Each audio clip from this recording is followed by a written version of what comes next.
வணக்கம். தமிழ் ஃபுட் கார்னரில் இன்னைக்கு ராகி லட்டு பண்ண போகிறோம். ராகியில் நிறைய சத்துக்கள் இருக்குது.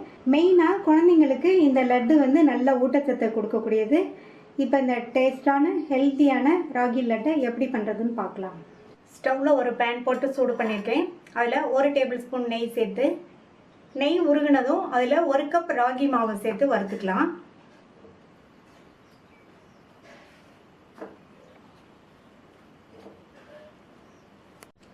ஸ்டவ்வை லோ மீடியம் ஃப்ளேமில் வச்சு 5லேருந்து 6 நிமிஷத்துக்கு பக்கத்துலேயே இருந்து இந்த ராகி மாவை வறுத்துக்கணும். இந்த மாதிரி நெய்லையே இந்த ராகி மாவை பச்சை வாசனை போக வறுத்துக்கணும், கருக விட்டுறக்கூடாது. இப்போ 6-7 நிமிஷமாக வறுத்து நல்ல ஒரு வாசனை வந்துட்டுருக்கு. இந்த மாவை எடுத்து மாற்றி வச்சிடலாம். அடுத்து அதே பேன்லேயே 1/4 கப் வறுத்த வேர்க்கடலை, 10-12 முந்திரி, 10 போல் பாதாம், இது எல்லாத்தையுமே வறுத்துக்கலாம். வறுக்காத வேர்க்கடலைனா நீங்கள் வறுத்துட்டு சேர்த்துக்கங்க. வேர்க்கடலை, முந்திரி பருப்பு, பாதாம் பருப்பு 3மே நல்ல சூடேறி வறுபட்டுருச்சு.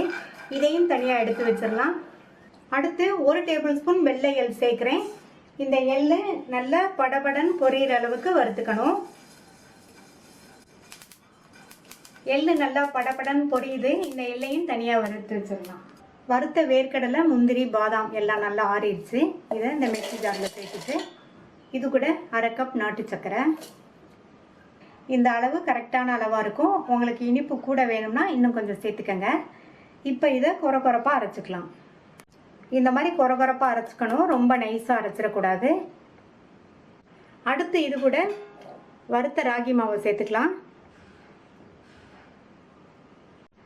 ராகி மாவை சேர்த்ததுக்கப்புறமா மிக்சியை ரொம்ப நேரம் ஓட விடாமல் எல்லாமே நல்லா ஒன்றா மிக்ஸ் ஆகிற மாதிரி ஒரு 3-4 சுற்று மட்டும் சுற்றிக்கலாம். 3-4 சுற்றி அரைச்சாச்சு.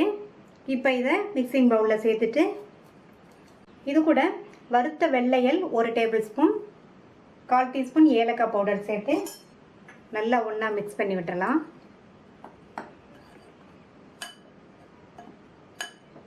இந்த பேனில் 4 டேபிள் ஸ்பூன் நெய் சேர்த்து சூடு பண்ணிக்கலாம்.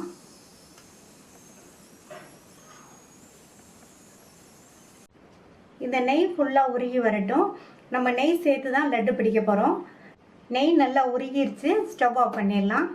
நம்ம உருக்கி வச்ச நெய்யை மொத்தமாக ஊற்றிடாமல் கொஞ்சம் கொஞ்சமாக சேர்த்து கலந்து விட்டுக்கலாம்.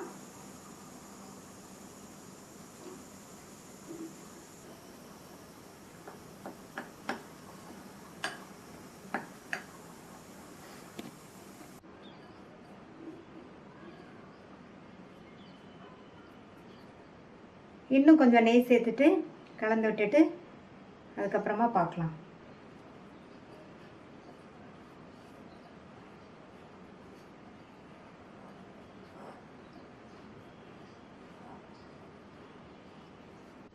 நெய் சேர்த்துட்டு நல்லா இந்த மாதிரி அழுத்தி நம்ம பிசைஞ்சுக்கணும்.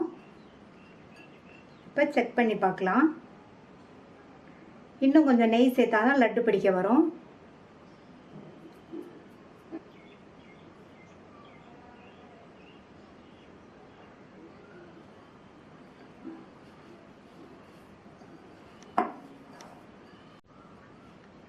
கொஞ்சம் கொஞ்சமாக நெய் சேர்த்து நல்லா மிக்ஸ் பண்ணி விட்டாச்சு. மாவு லட்டு பிடிக்கிற பக்குவத்துக்கு இருக்கு. இந்த அளவுக்கு இருந்தால் போதும். இந்த அளவு நெய் மீதி இருக்கு. இப்போ லட்டை பிடிச்சு வச்சிடலாம். இந்த அளவு எடுத்திருக்கேன்.